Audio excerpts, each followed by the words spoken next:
The Scattering is local author Mark Benson's debut horror novel featuring a prodigy painter who has the same nightmare every night and the same thought when he wakes up. I know how my family will die. Ooh, Mark joins us now to share more. Thank you so much for being here. Thank you so much for having me. I really appreciate it. This sounds awesome. Tell us what the novel's about. It does sound awesome, doesn't it? Yeah, it totally does. You must say so yourself. I mean, you said it, not me. Yeah, so this story came from a nightmare that I had.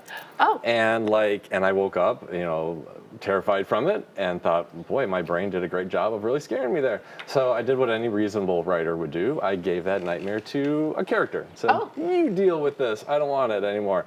So yeah, so my character James is a painter. He's a prodigy painter. He's a high schooler.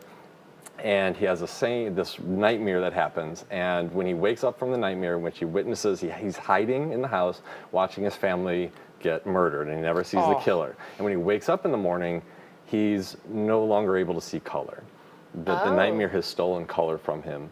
And because of that, he stops painting, and he just struggles with everything. Friends believe him or they don't believe him. Family believes him, don't believe him. Everything kind of falls apart. He stops painting. He doesn't go away to college with his sister like he thought he was going to. And he's then starts having this nightmare every night for 5 years. It's the only nightmare he ever has. He doesn't have any other dreams. Whoa. It's all he ever has. His whole world becomes this. And he's convinced at this point that this isn't just a nightmare, that this is a vision, that he's seeing what's going to happen. Okay.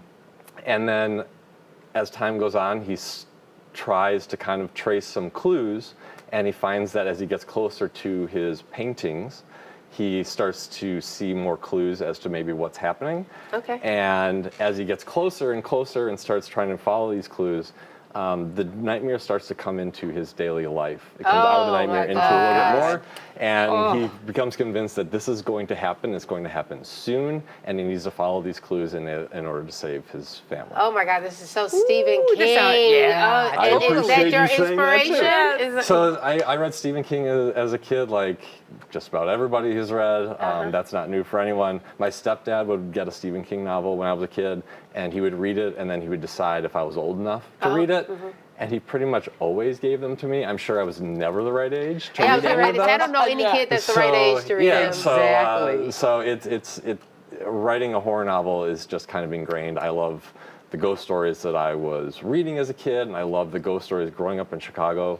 There's just such great stories and legends here. So when you kind of go to school on these amazing Chicago ghost legends and you're reading Stephen King, it was kind of inevitable that I was going to write a scary book. Well, that's what I was going to ask you. You're from the Chicago area. You went to Marist. Yep. What are some of these stories, these local legends that we've probably all heard and grew up with too, that inspired you? Yeah, and there's so many of them. I grew up in a little town called Midlothian in the south suburbs. Yep.